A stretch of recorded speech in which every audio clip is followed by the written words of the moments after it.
चलिए तो प्रश्न वाली 2.4 से संबंधित सेकंड प्रश्न करते हैं और लगभग पहले प्रश्न जैसा ही है ये। देखिए क्या है इसके अंदर कि निम्नलिखित परिमेय संख्याओं के दशमलव प्रसार लिखिए एवं बताइए कि ये शांत है। यानी आपको एक तरह से प्रूव करना है कि इसका दशमलव प्रसार है ये शांत है। और शांत आने का जो तरीका होता है वो क्या है, अपन ने पहले प्रश्न में देखा था कि नीचे हर के अभाज्य गुणनखंड करने पर यदि 2 की घात m इंटू 5 की घात n का रूप बनता है तो अपन क्या कहते हैं, शांत। तो यहाँ पे पहले तो अपन उसका पता लगाएंगे कि ये शांत है, उसके बाद में उसका दशमलव प्रसार भी लिखना है यहाँ। तो देखिए 2 बातें यहाँ पे पूछी गई है। तो सबसे पहले करते हैं अपन इसके अभाज्य गुणनखंड हर के। तो यहाँ पता लगा देते पहले कि इसका दशमलव प्रसार शांत है, वो किस ढंग से है। तो 13/125। अब 125 है यानी हर इसके अभाज्य गुणनखंड करने हैं, आप कॉपी में कर सकते हैं। तो यहाँ पे क्या हो जाएगा, 13/125 की जगह क्या आ जाएगा, 5 इंटू 5 इंटू 5, यानी कि आ जाएगा 13/5 की घात 3। देखिए 5 इंटू 5 इंटू 5 करेंगे तो 125 आ जाएगा। ये अच्छे ढंग से अभाज्य गुणनखंड करना सीख लिया आपने, बार बार अपन वही बात चर्चा नहीं करेंगे। अब 13/5 की घात 3 है, तो यहाँ पे अपन को लाना क्या है, 2 की घात m इंटू 5 की घात n।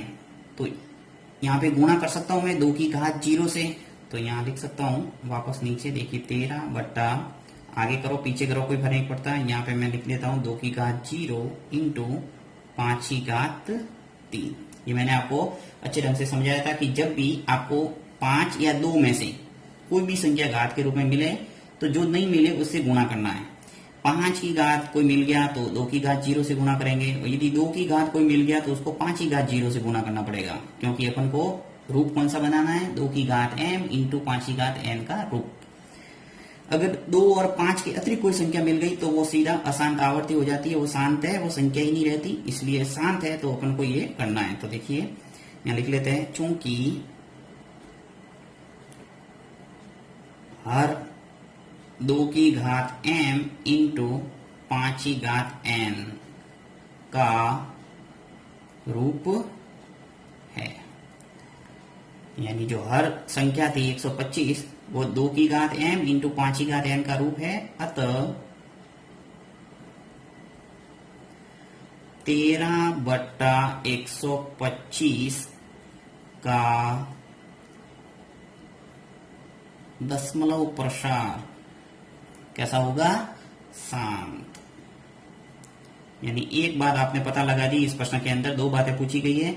एक तो ये बताना था कि ये शांत है, और एक और पूछा है कि परिमेय संख्याओं के दशमलव प्रसार लिखिए। अब आपको दशमलव प्रसार बताना है, यानी पॉइंट वाली संख्या है वो किस ढंग से आएगी, तो वो पता लगाने के लिए देखिए एक तो तरीका क्या होता है कि सीधा मैं 13 के अंदर 125 का भाग दे दूंगा तो अपने पॉइंट वाली संख्या आ जाएगी, परंतु ऐसा नहीं करना है। यहाँ पे क्या करना है, आपको नीचे हर में 10 की घात वाली संख्या बनाना है, और जैसे 10 की घात वाली संख्या बनती है इजीली अपन ऊपर वाली संख्या में पॉइंट है वो लगा सकते हैं। देखिए कैसे, इसके अंदर तरीका क्या है, जैसे कोई संख्या है, थोड़ा समझते हैं अपन कि मान लो 2 4 और ये 7, मान लो ऐसी संख्या और नीचे आपके 10 है, तो अपन पॉइंट कैसे लगाते हैं, एक संख्या बने पॉइंट लगा देंगे, क्योंकि यहाँ पे नीचे कितने शून्य है, 1, और जब 1 शून्य है तो एक संख्या बने पॉइंट लगता है, यानी आ जाएगा 24.7, यानी राइट हैंड साइड से गिनना है, यहाँ 7 के बाद में क्या आ जाएगा, पॉइंट। इसी प्रकार जैसे मान लो यहाँ 100 होता तो 2 संख्या बने पॉइंट आ जाता, यानी पॉइंट है वो यहाँ आ जाता 2.47, ये रहता। 3 होते तो यहाँ पे क्या आ जाता, 742.0। तो ये था है पॉइंट लगाने का तरीका। मैंने इससे संबंधित भी वीडियो बनाया हुआ है, यदि आपको ये समझ में नहीं आ रहा है तो उससे संबंधित वीडियो देख लेना, अच्छे ढंग से समझ में आ जाएगा। अब ये जो 1000 है इसको क्या लिख सकता हूं मैं, जैसे वापस लिखता हूं मैं, देखिए 247 बाय इसी संख्या को 1000 है तो इसको लिख सकता मैं 10 की घात 3, यानी कि 10 इंटू 10 इंटू 10 करेंगे तभी तो आएगा 1000। तो इसको घात के रूप में इस संख्याओं को चेंज करना है, यानी नीचे जो भी संख्या दे रखी है आपके सवाल के अंदर उसको 10 की घात बनाना है। ये आपके तरीका है इसको दशमलव प्रसार लिखने का। तो सबसे पहले मैं लिखता हूं, यहाँ लिख लेते हैं कि दशमलव प्रसार लिख रहे हैं, दशमलव प्रसार हेतु। अब दशमलव प्रसार हेतु क्या करेंगे, हर को 10 की घात के रूप में लिखने पर, और 10 की घात के रूप में लिखने के लिए क्या करेंगे, देखिए कि 13/125 है, 13 वापस सवाल का सवाल लिखना है 125। अब 13/125 है तो यहां मैं लिख सकता हूं मैं 13/5 की घात 3। ये तो यहां पर भी लिखा था अपने 13/5 की घात 3, क्योंकि 125 के अभाज्य गुणनफल क्या होता है 5 की घात 3। अब मुझे क्या करना है, यहाँ 10 बनाना है। तो घातांक नियम से अपन जानते हैं कि यहाँ पे यदि मैं 2 की घात 3 से ऊपर नीचे गुणा करूं, यदि मैं इंटू यहाँ पर भी कर देता हूं 2 की घात 3 से, तो कोई फर्क नहीं पड़ेगा। 13/5 की घात 3 था, उसको मैंने 2 की घात 3 से ऊपर नीचे गुणा किया, अंश में भी किया और हर में भी किया।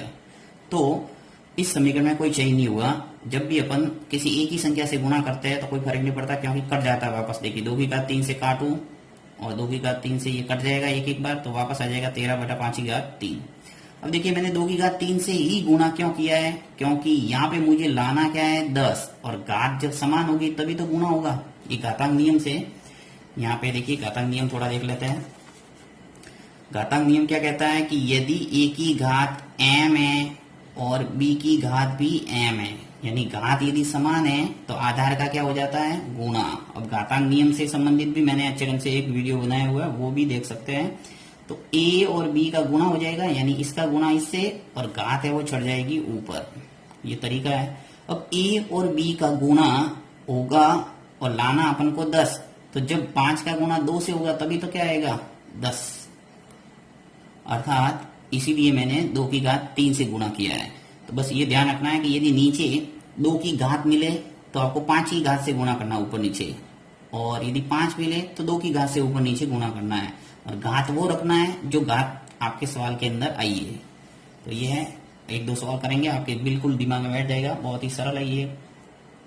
तो देखें यहाँ पे, देखिए क्या स्थिति बनी, 13 इंटू, अब 2 की घात 3 का मतलब क्या है 2 इंटू 2 इंटू 2, यानी 3 बार गुणा करना है, फिर बट्टा 5 की घात 3 और 2 की घात 3, यहाँ पे वही घातांक नियम से गुणा कर दूंगा। देखिए 5 इंटू 2 आ जाएगा और घात के रूप में चढ़ जाएगा 3। अभी मैंने आपको बताया a का गुणा b से हो जाएगा, तो इसका गुणा कर दो, उस पर क्या हो जाएगा 13 इंटू 2 इंटू 2 इंटू 2, जब गुणा करेंगे तो क्या आ जाएगा 104।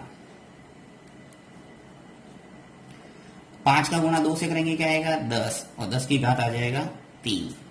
तो 104 बट्टा यहाँ पे 10 की घात 3 का मतलब क्या है 1000। अभी मैंने आपको बताया कि नीचे यदि 3 शून्य 1 2 3, तो आपको 3 संख्या बने पॉइंट लगाना है, 1 2 और 3, यहाँ लग जाएगा पॉइंट। तो इसको सरल करके लिख लेता हूं मैं, अर्थात अंतिम जो उत्तर है वो क्या आ जाएगा, देखिए 401, 3 संख्या आ गई, इसके बाद में पॉइंट लगाना है और आगे आपको शून्य लगाना है अपने हिसाब से। तो यहाँ पे उत्तर आ जाएगा 0.104, ये है आंसर। यानी आपने 2 काम किए यहाँ इस सवाल के अंदर। एक तो परिमेय संख्या का दशमलव प्रसार लिखा है, दशमलव प्रसार लिखा 0.104, यानी दशांत दशमलव प्रसार है। देखिए पॉइंट के बाद में भाग है वो खत्म हो गया, यहाँ पे शेषफल शून्य आया तभी तो खत्म हुआ होगा। और यहाँ पे आपने बता दिया कि शांत है। देखिए ये और बातें पूछी थी, बताइए कि ये शांत है, तो यहाँ बता दिया अपन ने शांत। तो इस ढंग से ये सवाल को करना है।